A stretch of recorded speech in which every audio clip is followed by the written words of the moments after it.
My name is Hovdestad, and my elevator pitch will be focusing on the memoir Untamed by Glennon Doyle.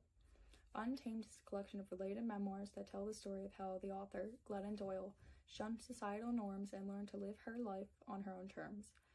Glennon starts the book as a bulimic, depressed alcoholic lying about her sexuality, trapped in an unhappy marriage with a cheating husband. Glennon is not happy with her life and is just sleepwalking through it in a haze. This memoir shows her struggles to wake up and how she's learning to live her life the way she's always wanted to.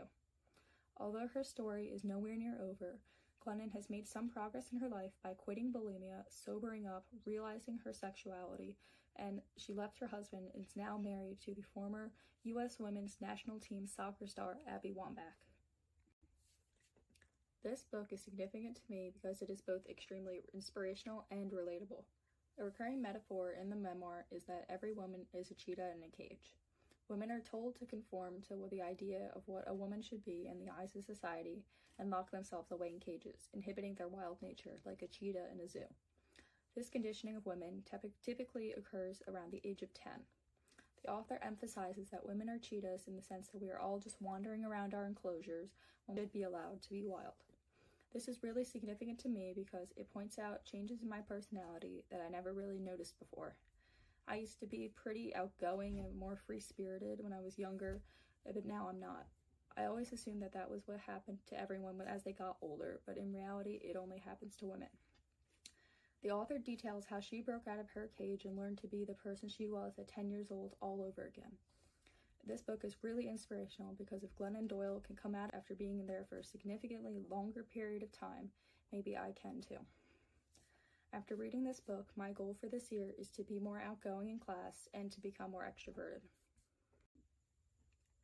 Throughout the memoir, Glennon Doyle uses a very relatable tone. Even though Glennon is the author of the book, her tone makes it evident that she's still striving to be the best that she can be.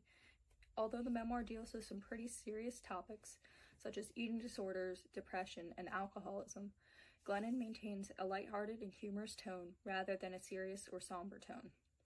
Glennon's tone makes this an interesting and enjoyable read and encourages the reader to keep reading despite the intensely dark details of her life. As with the tone, Glennon's diction is also chosen to ensure that she's relatable to the reader. Glennon refrains from using larger words that some people may not understand and instead opts for shorter words that get straight to the point.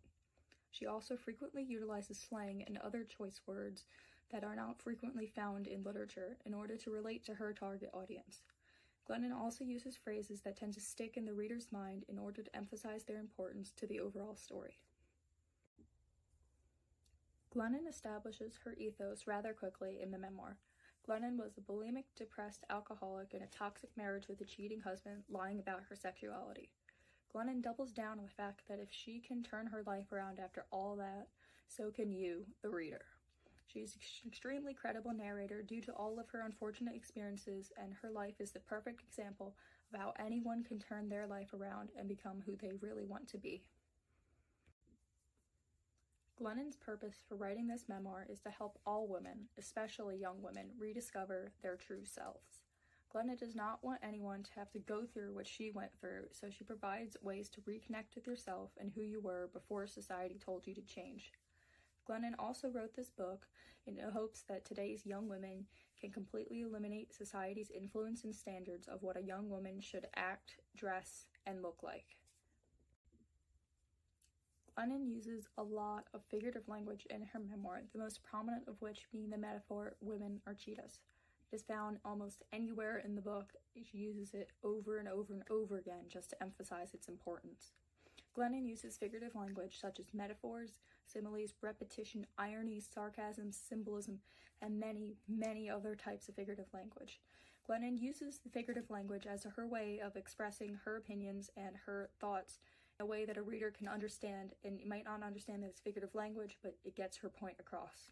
Metaphors and symbolism are definitely her favorite and are used the most frequently out of all the figurative language types.